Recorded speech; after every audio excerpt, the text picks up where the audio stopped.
Welcome to Rook Quality Systems webinar series with today's webinar titled Designing for Compliance, How to Build Safer, More Usable Medical Devices. I'm Jacqueline Maney, Marketing Manager at Rook Quality Systems. And on behalf of today's presenters and Rook Quality Systems, we are so thankful to have you joining us today. Before we begin, I'd like to touch on a few housekeeping items. Today's webinar will be recorded and the full on-demand webinar will be shared with you all. In addition, we will provide a few follow-up resources, including a recap of today's Q&A session, a webinar summary with on-demand chapters, and the presentation slide deck. You can expect to receive the recording and follow-up resources within the next 24 hours. We encourage you to ask any questions that may arise during today's webinar using the Q&A chat feature located at the bottom right of the screen. The webinar will conclude with a Q&A session where Kyle and Ben will address your questions live. Today's webinar will begin by discussing the importance of approaching medical device design with safety in mind from day one. Specifically, we'll focus on how to integrate risk management and usability engineering into your design process so you can produce safer, more user-friendly medical devices. All right, without further ado, I'm going to pass it over to Kyle to begin today's presentation. All right, thanks, Jacqueline, and thanks everyone for joining today. I'm Kyle Rose. I'm CEO and founder of Rook Quality Systems. I have initially a background in chemistry and biology, and then I've spent the past 15 years working in medical device in various roles, including quality and regulatory. I started Rook Quality Systems 13 years ago, and we have supported all types of companies all over the world. So we work with everybody from 1 to 2 person startups to Fortune 500 companies with all aspects of quality and regulatory support for medical devices, medical device software, and diagnostic devices.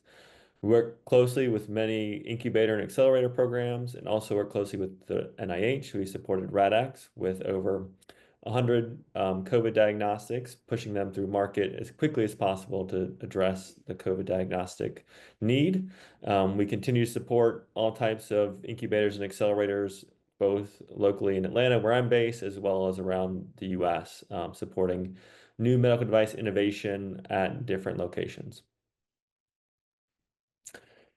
Rook Quality System has a expert team. Now we're up to 40 consultants that provide quality consulting for all types of medical devices.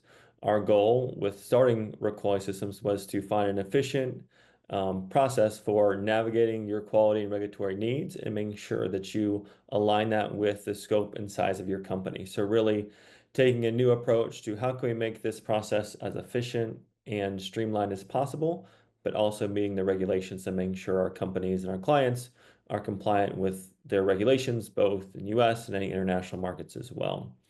We have, like I said, a dedicated team that supports all types of services for our clients. We help create design and technical files, so helping dive in and actually create these records for your device. We support risk management file creation, which is one of the big topics today. We also support just high-level quality system creation and maintenance and make sure those processes are as efficient as possible.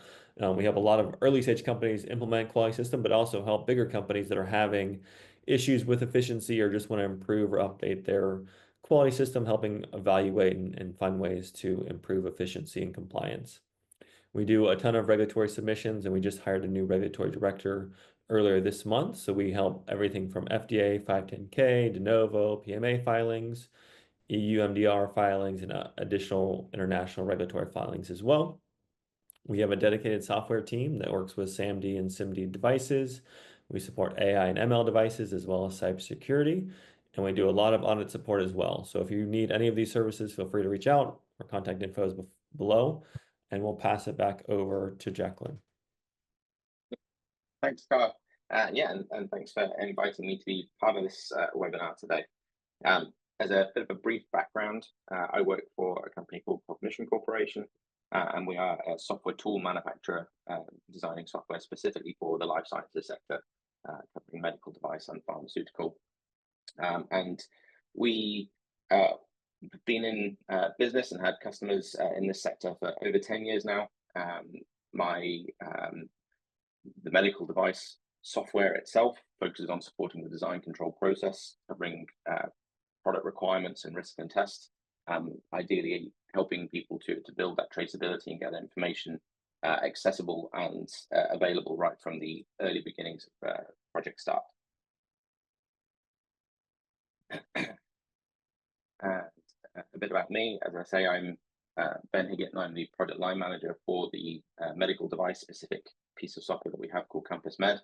I have over 15 years experience in the medical device industry, starting off in a small startup medical device company here, based over in the UK. And I joined Cognition in 2013. Since then, my initial role with them was working with a lot of customers implementing our software, which was a lot of involvement in terms of implementing their processes and procedures within our software. So I had experience of working with a lot of different quality systems and different approaches to risk management and usability and how those things interact and come together as part of different product development processes. If we carry on, yeah, so as a bit of a personal story, as far as my personal interest goes in usability, in 2018, my son was coming up to 4 and he was suddenly diagnosed with a cancerous tumor in his kidney. And overnight, we transitioned from a family really that was all in pretty good health. We didn't have much experience with working with medical devices on a day-to-day basis to suddenly having to be using multiple ones daily. Thankfully, his treatment was successful and he passed his 5 years worth of remission in May last year. And just to give really an indication as to the sort of things he went for, there's a picture of him on the right wearing a lot of beads around his neck. And there's a charity over here that's called Beads of Courage. And each one of those beads represents a particular treatment or activity, a medical activity that he was involved with. And he's got over 300 of them there around his neck, with others in bags and things around. And, you know, really it goes to show, you know, a lot of people watching today are going to be from companies, very likely some of those companies were with devices that were either we've used or have been used to help him as part of this journey. And everything that really we do in this sector has a huge impact and knock on to really helping people's lives. You know, I'm certainly very thankful to all of the medical professionals that were involved in his care and all of the device manufacturers that's made the devices or designed the devices that ultimately helped us get to this point. And so my experience of interest in usability comes from this experience of being acutely aware of, you know, suddenly putting devices in the hands of people that really have no experience and no prior knowledge, that you can make that as easy as possible. And really the beginning of that is starting to think about usability from day one in your design process.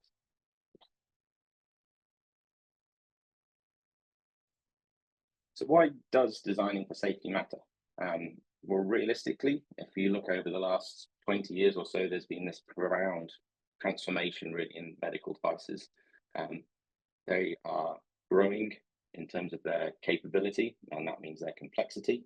But there's also this push towards home care, getting them out of hospitals and specialist centers and putting them in the hands of home users without this experience. And there's a number of reasons behind why that's happening.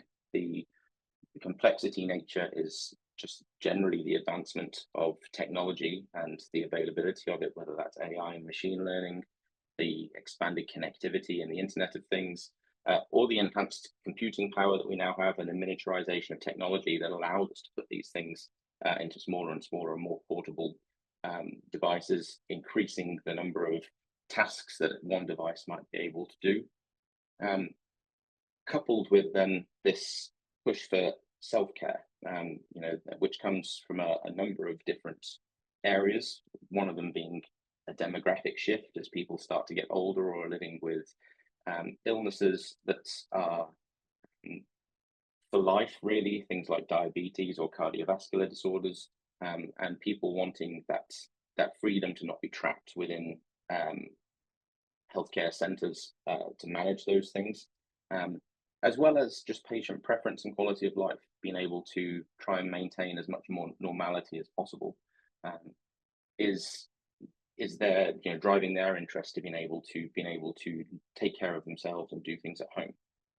Now, when both of these things come together, that's where we start to see the importance of usability coming into really the forefront of where we should be thinking when we talk about designing these devices, as we are putting more and more complex functionality and capability into these hands of less skilled people. And we have to do it in a way to help them utilize it in a way that they need to, minimizing all the things that might potentially be able to go wrong.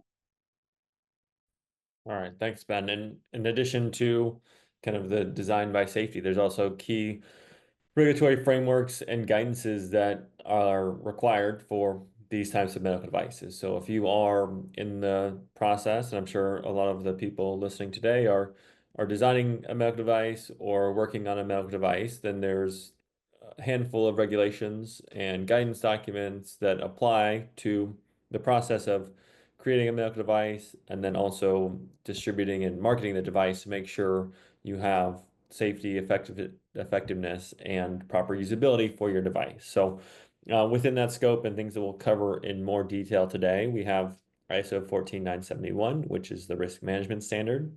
We have IEC 62366, which is the usability engineering standard. And we also have additional regulations specifically around quality systems, which cover kind of the entire process of creating a medical device. The FDA currently is under 21 CFR Part 820, which is the quality system regulations.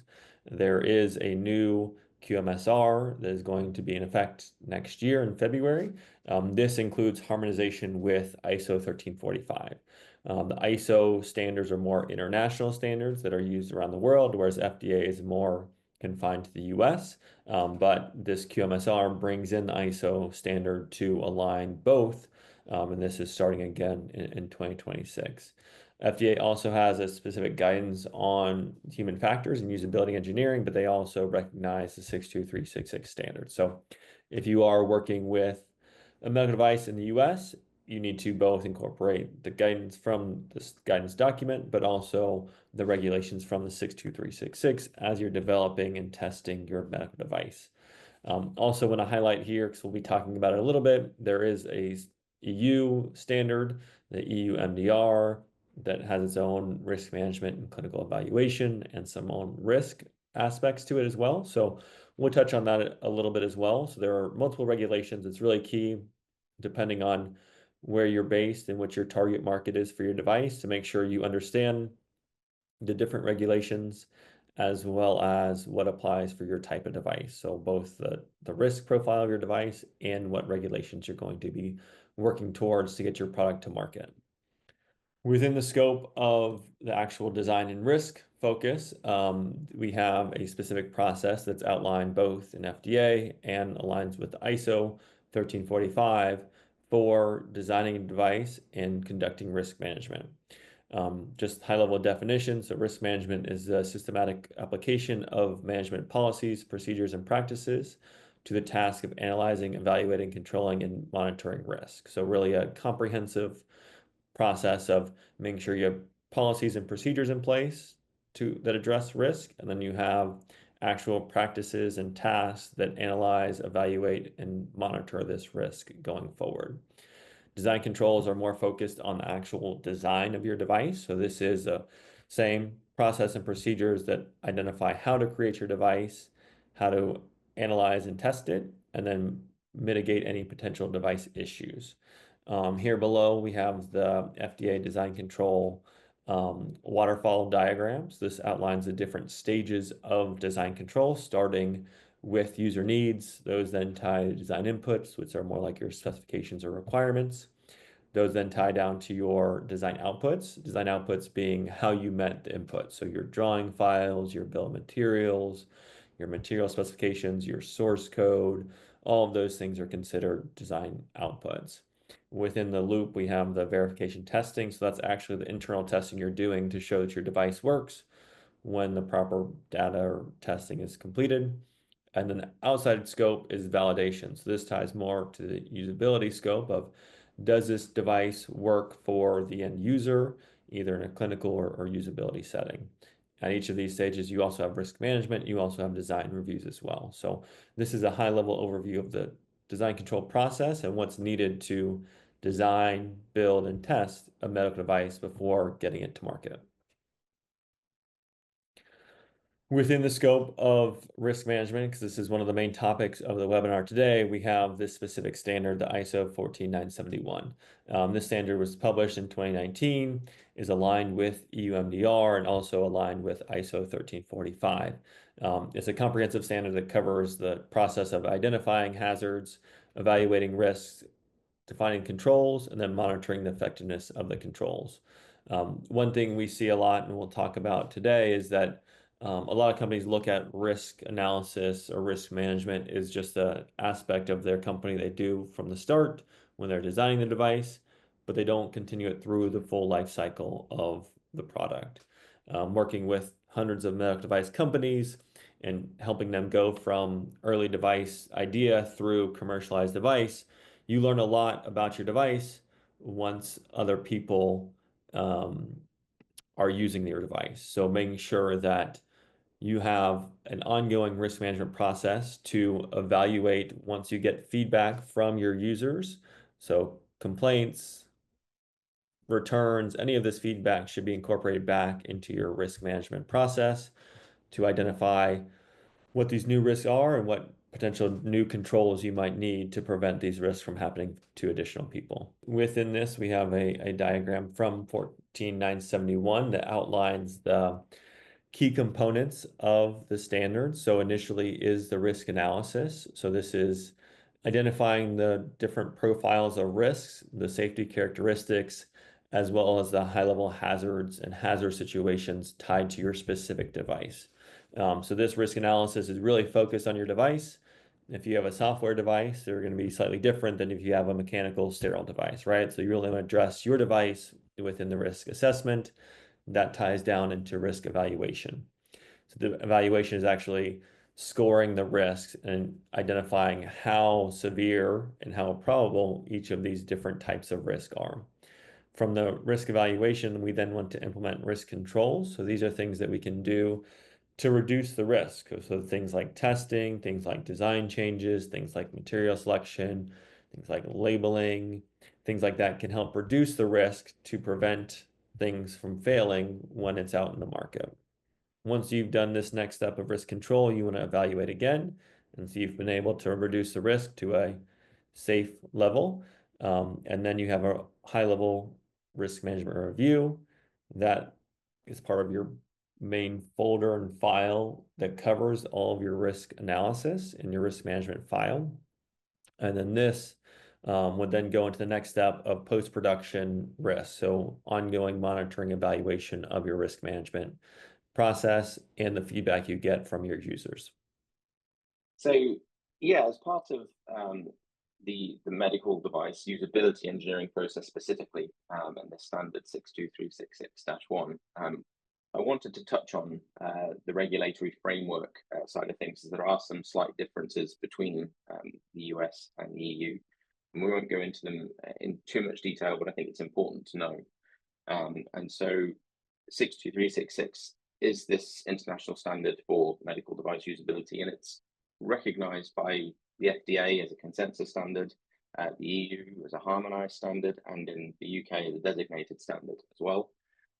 And it provides a comprehensive technical process for evaluating usability or human factors engineering of medical devices, with the key focus that it is to identify use errors that can ultimately lead to harm effectively. So as far as the standard itself identifies, and we'll come on to that later, how you might have a use error that ultimately leads to a hazardous situation and might end in harm.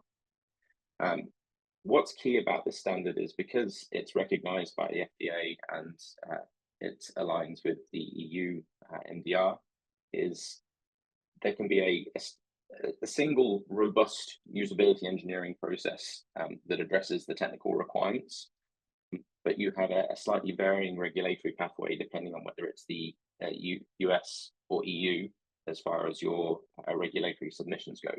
So the FDA is quite prescriptive in terms of its guidance, whereas the EU MDR is more of a principle-based assessment based on your responses to the GSPRs.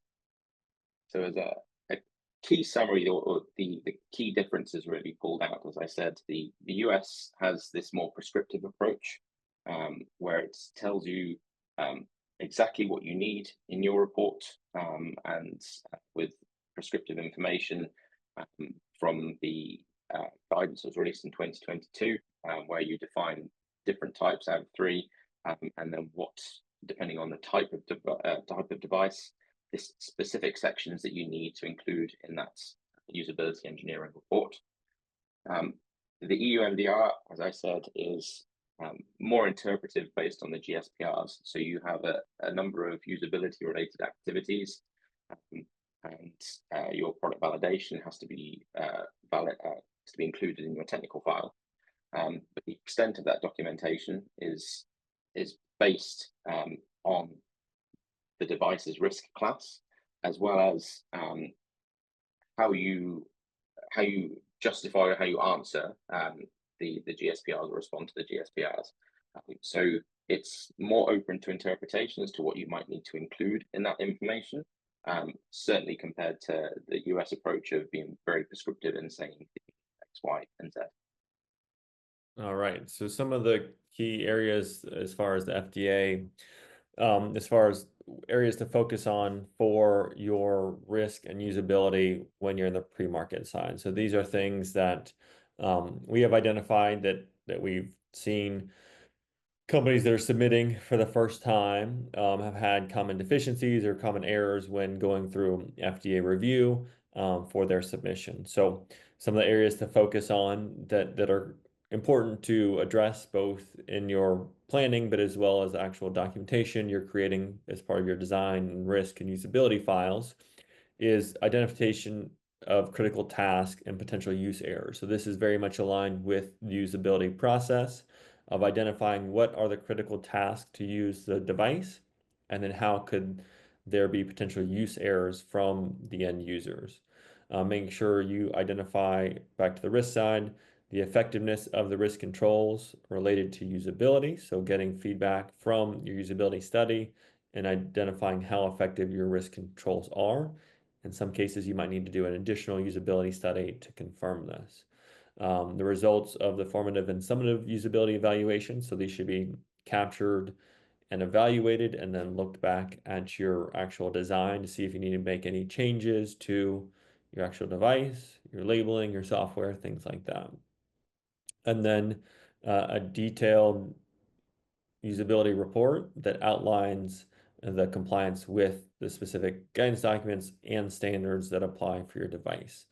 I think some of the areas that we have seen common deficiencies or not enough information is insufficient analysis of these actual use errors, so not going into enough detail or documenting enough on the use errors.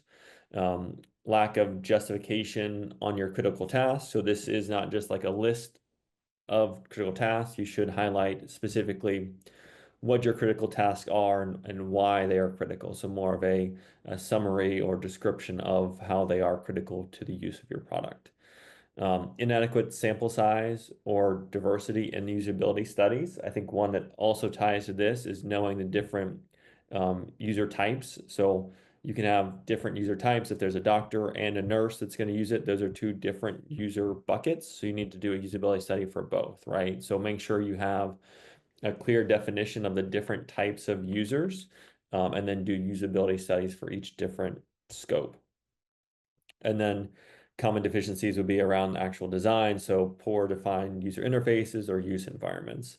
One thing that we've seen with a lot of devices that are now going into the home healthcare or over-the-counter market is usability is definitely required. There's been, especially in the FDA, some kind of guessing game as to whether or not different submissions require usability. It's not super clear with every product code or every regulation. So we have seen that it is definitely required for any over-the-counter, any direct-to-consumer products, hardware, software, wearable devices, diagnostics. All of these things will need thorough usability. So it's important to make sure you plan for this in your design, but also in your timing, planning, budgeting for your medical device. Tied to that, the documentation and traceability are critical, right? So within the scope of all medical device regulations, everything we're doing has to be properly documented. If it's not documented, it didn't happen. So within the scope of what needs to be presented as you're developing and creating your device, you have the risk management file, your usability engineering file, and your design history file. All of these will have some overlaps, but they all need to be documented. You need to have appropriate resources tied to them to make sure enough effort is being put in to complete these as you're developing your product leading up to your regulatory submission. A traceability matrix is a great tool to make sure all of these things are connected. So ensuring that risks correspond to controls and then the proper verification testing. It also is easier for auditors and FDA to review, showing how all these things are connected and have been tested. This then ties to, like I said, audit readiness, as well as any post-market surveillance activities as well. So the post-market surveillance touching on as you get feedback from your users, how do you tie those back to current risk controls and current risks? So you'll want to be able to have an easy to see traceability matrix that aligns with, oh, we got a new complaint. Do we already have a risk for this? Yes or no? And you can easily find that information using tools like the Cognition software. Some of the core risk management principles, so going a little bit more into the risk management side, is a systematic process. So really making sure that you have a detailed process, procedures in place for your risk management to outline what's going to be done, when it's going to be done, and who are the key people that are going to be involved with your risk management process. Having a life cycle approach. Again, this isn't just a one-off thing you do when you're developing a product. It's a full life cycle all the way through design, verification, and then post-market release and ongoing monitoring and feedback of your product. Using evidence-based decisions. So in the pre-market stage, especially if you have a new type of device, it might be hard to identify and estimate probabilities of risks and things like that. So as you get more data, you want to tie that data back to your risk probability, your risk severity. Also use things like the MOD database, the UDAMED database to establish proper risk profiles, proper severity and probability based on the risks you've identified. And then also would be the benefit risk balance. So having a review at the end of your risk file and ongoing through the life cycle that defines the benefit versus the risk for your product. Different types of risks. So this is diving a little deeper into the actual types of risks and how you actually complete your risk documentation. So we have a hazard, which is a potential source of harm. So this could be like biocompatibility, it could be a cybersecurity hazard, it could be electrical shock. All of these things are high-level buckets of hazards that apply to different types of devices. The ISO 14971 standard actually lists out a ton of hazard types in the appendix, so you can actually go through and review this list and determine whether or not they apply to your device. So things like a software device would not have a hazard for sterility, right? Because there's no physical product, right? So just walking through this list is a good first step to identify which types of hazards apply to your device and then what controls you have in place. Hazard situation is the circumstance in which the people, property, or environment are exposed to one of the hazards. So really connecting the type of hazard and then to what could go wrong with the use of your device. And the harm is what could actually happen as far as damage to health or damage to property, delay in treatment, things like that would be actual harm categories that you would define for your product. So it's very important that you identify the hazards early. So we want to make sure we have a detailed process to review your product and review the known hazards and then work through the process of identifying what could happen and how these would lead to harm. So identification of possible hazards, including user error. So this is, again, listing all of the hazards that apply for your device and how they could eventually go through a sequence of events that leads to a hazard situation and harm. First, you want to identify all the hazards. I think that's kind of the easy step, going through the checklist. And I think it's also good to go through a checklist of identifying the harms, like what could happen with your device profile. And then you can connect them with the sequence of events and hazard situations.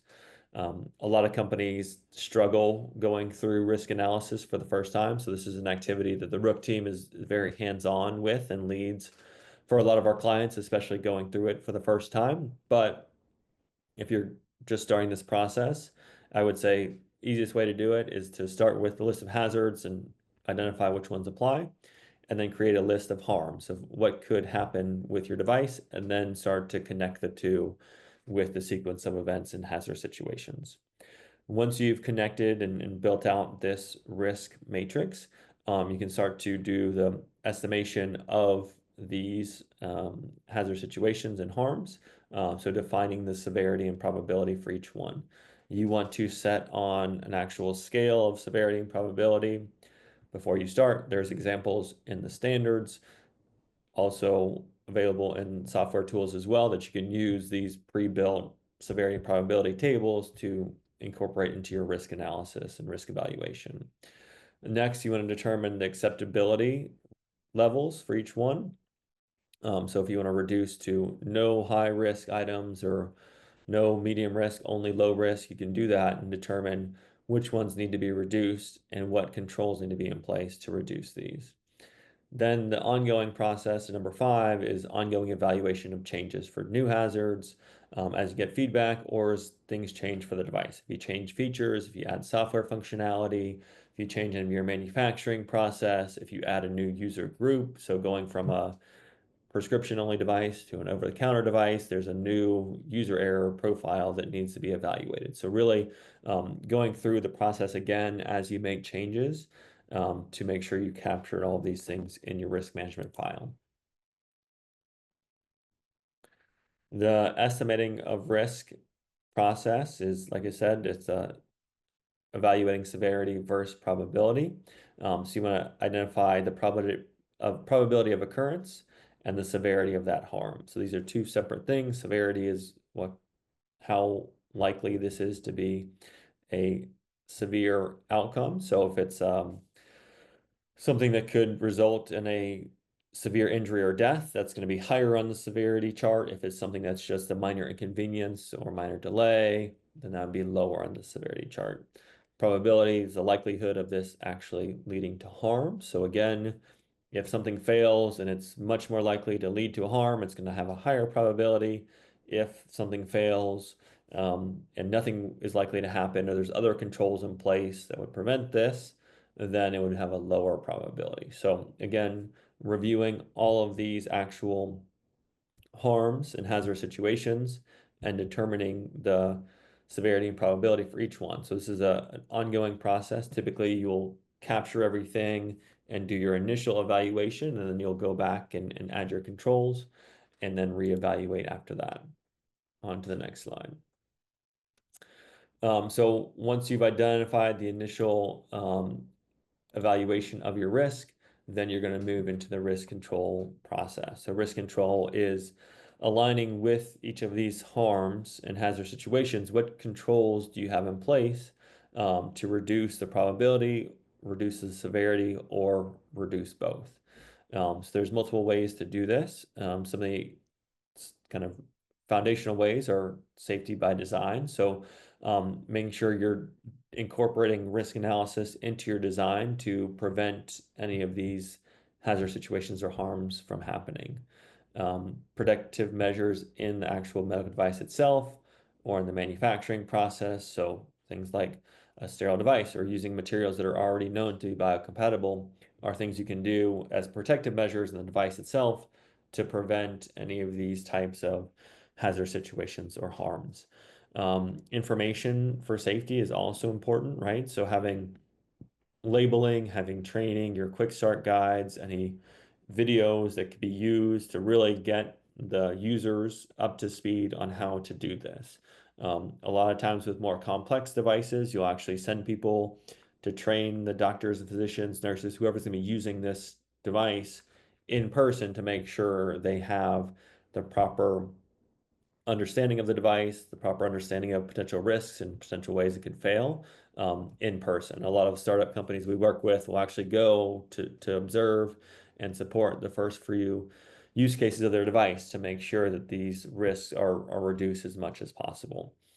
We also have this is comparison between 14971 and the MDR IVDR regulations. So there's some slight differences, but a lot of overlap. So IVDR calls out that they want to eliminate or reduce risk as far as possible through design and manufacture. So really just identifying in your risk report that you've eliminated or reduced these as much as you can.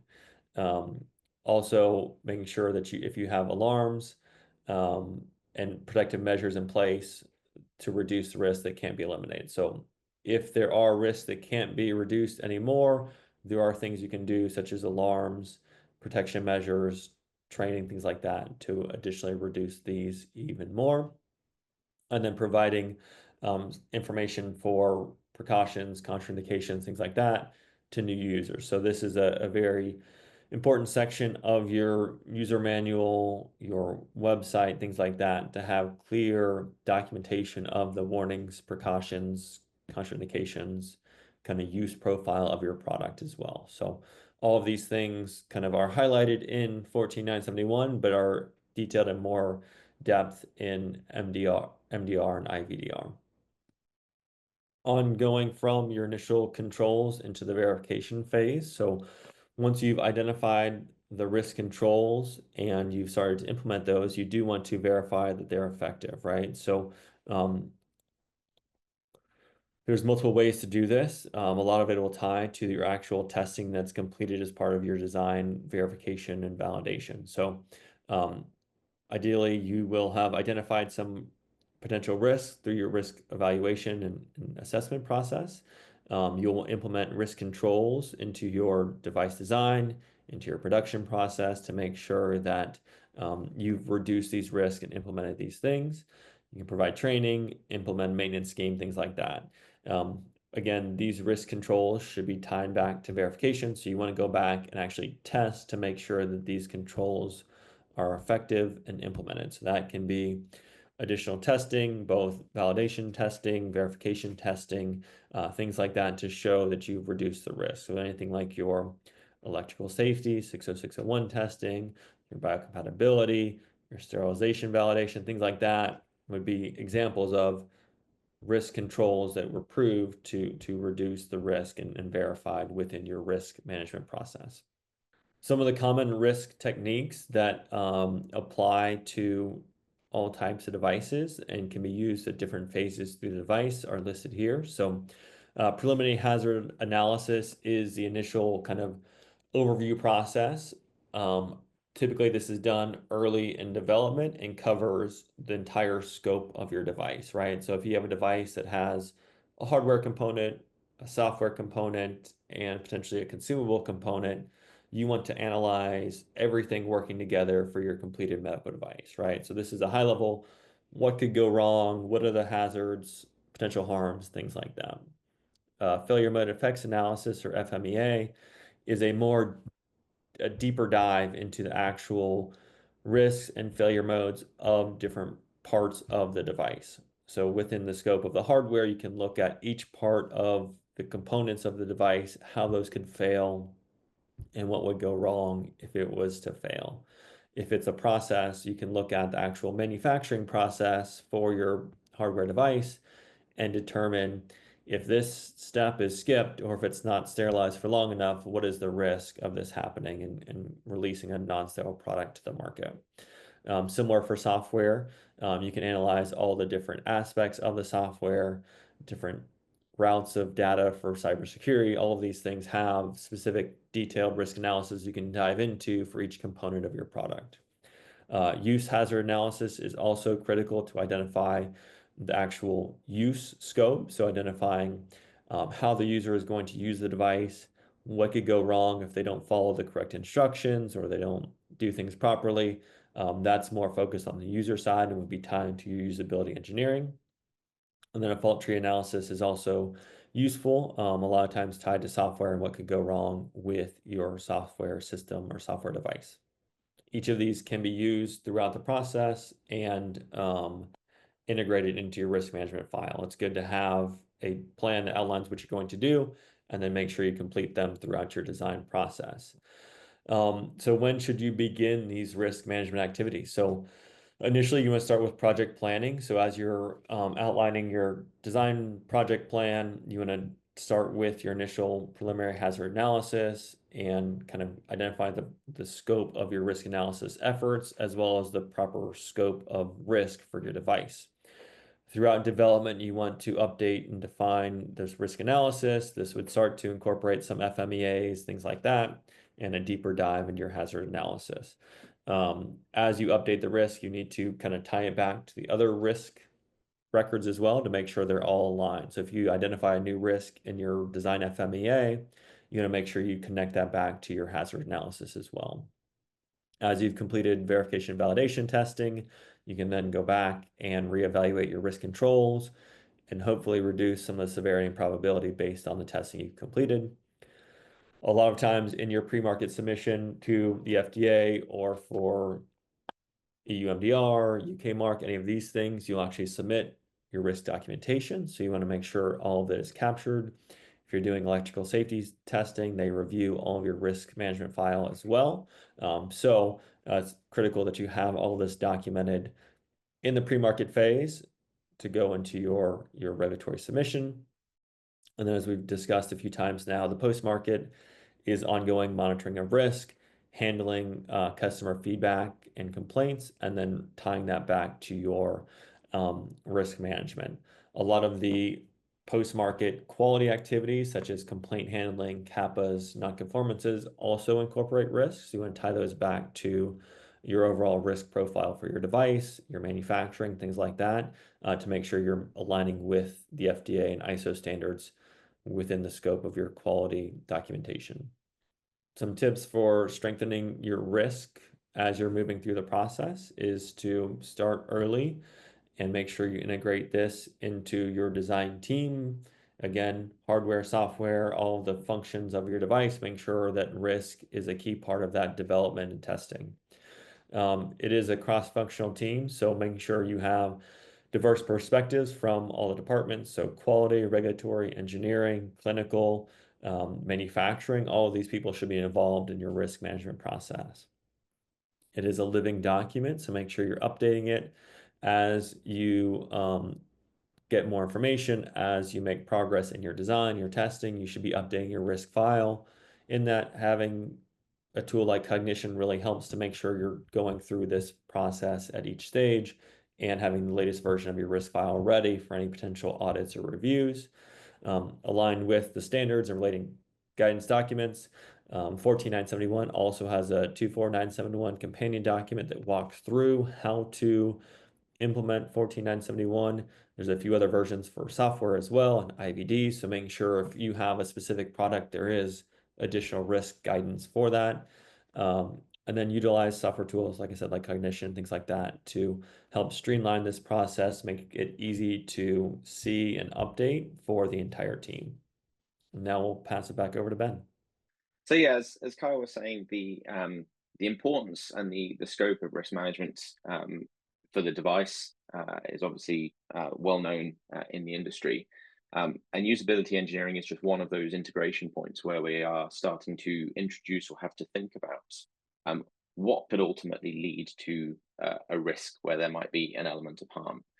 And the standard for usability engineering has a very comprehensive process for how to step through and identify potential risks. And that really is the focus of the standard. And so with this process, there's 9 steps, and these are clauses in the standard itself. But the first 5, possibly 6 of these can be started really very early on in the design process. As Kyle was saying, the identification of known hazards and hazardous situations is part of the early work you do for risk analysis, and expanding that thought process to consider potential hazards and hazardous situations that come from usability of your device the earlier you're able to do that, the earlier you're able to take those considerations in mind when designing, and really your device design starts to evolve. So you start with your use specification, and that's really where you start to identify the intended use of your device and start capturing these different intended user groups, the different personas, as Kyle mentioned previously, about when you're doing your usability testing, having to go through and check each of these different user groups and personas behave as you expect them to. The intended use environments are another key one to be able to identify early, as different use environments will themselves offer different hazards that need to be taken account of. If your device is designed to be used in an operating theatre that's sterile, you're going to have a very different set of hazards that are present than if you have something that's designed for use in an ambulance or at home, where you're not in a sterile environment and you have all of these potential viruses or other contamination points readily around and naturally present.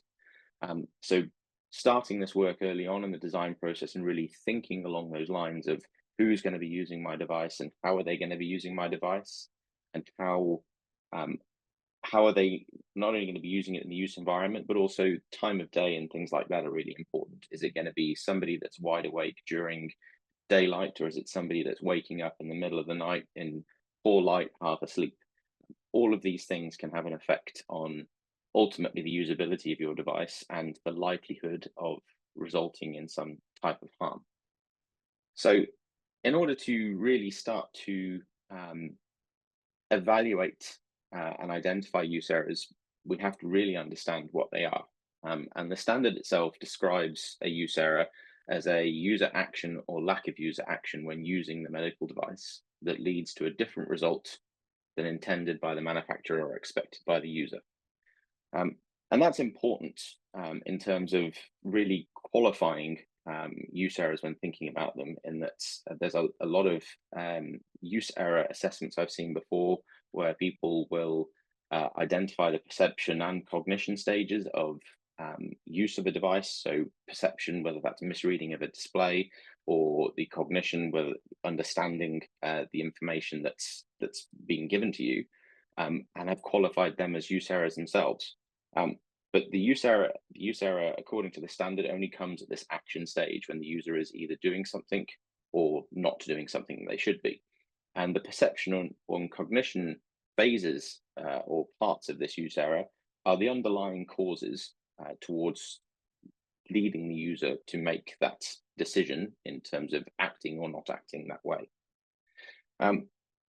The other thing the standard shows is that use errors themselves will lead to hazardous situations. So they're not necessarily leading to a hazard, but they're leading to a hazard becoming exposed such that it has the potential to cause harm. And keeping that in mind and thinking about the 14971 process, how it talks about we have a sequence of events that comes to a hazardous situation, and then ultimately the hazard able to result in a harm, is we have this connection point between use error and hazardous situation described in the standard that's really telling us how these two different processes are needing to interconnect, ready for when we start bringing this information together. What I've put together here is a couple of examples trying to illustrate the process of merging these two fundamentals, the use error assessment side of things and then the risk assessment side of things, and how these connect. And there's a couple of examples. One that's the focus of the 62366 standard, which is use errors that can lead to hazardous situations. And then the next slide I'll come on to is actually use errors that you still want to identify and assess from a reliability point of view, but don't necessarily directly lead to hazardous situations. So in the first case, where you have a use error that might lead to a hazardous situation, a typical example when I've been speaking to people about it is considering a glucose test device that has a slot for the test strip at one end, and then an opening like a USB-C type port that's visually similar at the other that can be used for charging. And as part of using this device, you've got you're thinking about the types of users and whether they have any comorbidities associated with it. So, for example, you could have a user that ultimately does a blood test, and in the case of a hazardous situation, they are trying to cap or dispose of the pin or the lancet that's being used to prick themselves to get the blood. And they don't use the safety device for uncovering it, and they accidentally prick themselves again. And that's an example of a use error where they're exposing themselves to potential infection. It was done with good intent. They weren't trying to misuse the device, but it wasn't necessarily following what they should have been doing. And it's readily predictable that this is possible. Obviously, the severity of this could get worse if it's a person that's helping the user and it's no longer their own needle that's pricked themselves. We're now starting cross-contamination between people. And so all of these different circumstances can be taken into account when thinking about how can we start to reduce the likelihood of these use errors. Can we design it in such a way where the safety tool has to be used? Sort of things like that. On the flip side, with use errors that don't directly go to hazardous situations, is you might end up with a circumstance where with the same device you have somebody that's woken up to take a test. They might have diminished visual acuity, for example. That's a user characteristic of people with diabetes. And they mistakenly take their test strip, and rather than inserting it into the port for the strip, they force it into the USB-C port and ultimately damage some of the pins inside, rendering that connection useless. In itself, what the use error has ultimately resulted in is a failure of the device. That USB-C port that's been designed to do something will no longer function. There are other effects that may well come from that, such as the fact they're not going to get a result from their test, or if the USB-C port has some dirt or something inside it, that they're contaminating their strip before they put it into the actual test slot. But it gives an example of how use errors, when you're assessing them, you can think about them in both ways. It's not just the ones that lead to risks that are important, but there's all use errors are important because some might have a delayed response ultimately before they get to a hazardous situation. And it's how you can think about the design of your device to help stop all of these use errors happening. As Carl said, as far as using specialist software for helping with risk management and other processes involved in medical device development, Cognition has a piece of software called Compass Med, which is designed for the medical device industry. It's a specialized SaaS platform. And as I said right at the start of the webinar, it focuses on the requirements, risk, and tests as far as design controls goes. And what we have in this product is integrated requirements, risk, and test functionality. So you have all of that cross communication capturing as things change, where all of your information is up to date. But we have these processes integrated as well. So you have a usability engineering process that isn't just siloed documents where you work on a use specification and you've defined your intended use and users, and then you have to then reference it in everything else you're doing going forwards. Is we've automated certain activities. So when you've identified these things, you are then presented with them in your risk analysis. So whether you're doing a use scenario analysis where you're stepping through each of your tasks and subtasks that you've identified as part of your functional task analysis to consider potential use scenarios that might result in use errors, through to your use error analysis, or FMEA as some people call it. Having all of this integrated and working together helps to drastically reduce the number of errors, and certainly the amount of hours cross-comparing and checking my data is still accurate, that I've not missed something. And because all the data is available and managed in a database, you have this single point of truth. So wherever you're referencing this information, you know you're always looking at the correct and up-to-date information, and it's not just something that's been missed as part of an update, or it's an older version of that piece of information that you're seeing. As far as Compass Med goes, if anybody's interested in finding out more, please reach out to Cognition via the web address or the email address that's, I think, at the end of the presentation. And I think obviously Jacqueline and Kyle have my contact details as well, where you'll be able to learn more and see a demo or anything else. Thanks, Ben. And thank you, No Kyle, problem. as well, for sharing such valuable insights on risk management and usability engineering and how to integrate these two together in order to improve device usability and overall safety. We hope that today's session provided you all with actionable strategies to integrate safety into your device's design.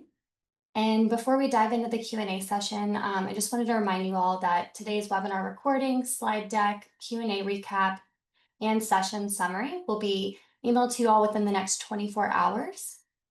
So without further ado, let's jump into the Q&A. Okay, so I'll kick off the first question.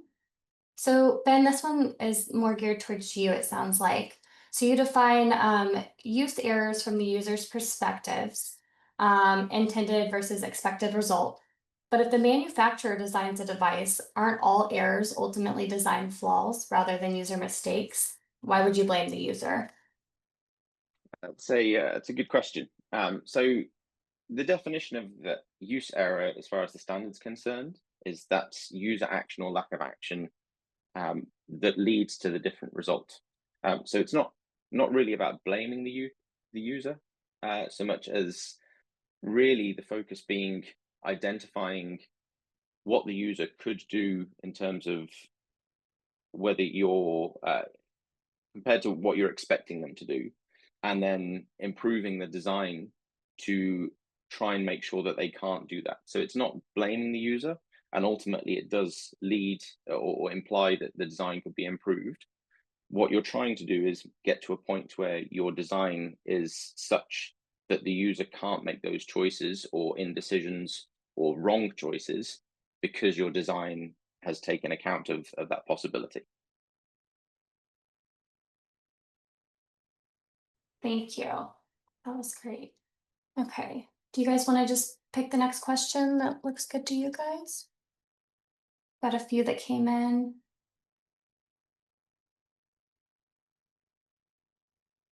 Yeah, there was one from Sandra. I don't know. It might be more aligned with you, Ben, but how would you approach usability testing for a SAMD if it doesn't have a user interface? The user only uploads image and receives a standardized report. The report, I guess, would be subject to clinical validation. So any thoughts on that? I probably need to take that away and think about that one. Yeah. I mean, I think definitely the report would be part of usability, right? Make sure they're able to understand and interpret the report. So I think that Correct. would have a scope within the usability as well as kind of the upload process. I think depending on where they're Where and uploading how. from and how you're Yeah. connecting into the hospital system or whatever's doing this upload, can be easier or harder, with the ones we worked on. So I think there's definitely some usability scope around getting the right data files, uploading them properly, navigating any cloud or firewall or whatever you're doing to get the data out. File And formats and sizes as well. yeah, and then kind of the usability scope around the actual report and interpretation of the data and making sure that the end users are able to interpret. It's always one of the fun scope for different types of diagnostics and data that's being provided to the end user. And then we have one from Josh. So I believe 14971 talks about reducing risk as far as possible. Are you required to implement controls and document them even when you have a risk evaluation? Are you non-compliant if you leave that risk with no extra controls? So I think this should be defined in your actual risk plan and risk procedures, depending on the type of device that you are working on. What would be acceptable risk levels and what would not, and which would require additional controls. It is acceptable to have some risks that do not have additional controls if they're already at the lowest level. You might not need additional controls, but it again depends on your specific device, the risk of your device, and things like that.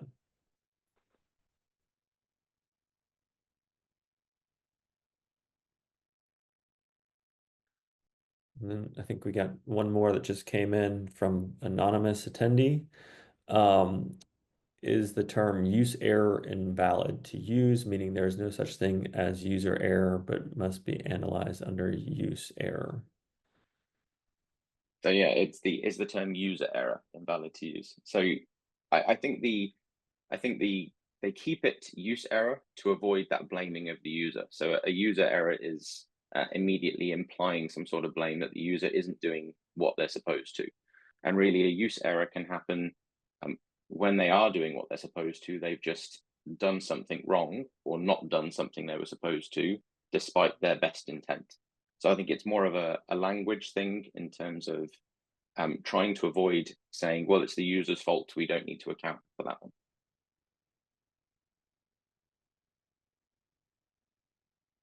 All right, it looks like that's the end of the questions that have come in. If you guys think of any additional questions, please do not hesitate to reach out to either Ben or Kyle, or if you need any assistance with risk management or with design controls or anything like that, feel free to reach out to Cognition or Rook.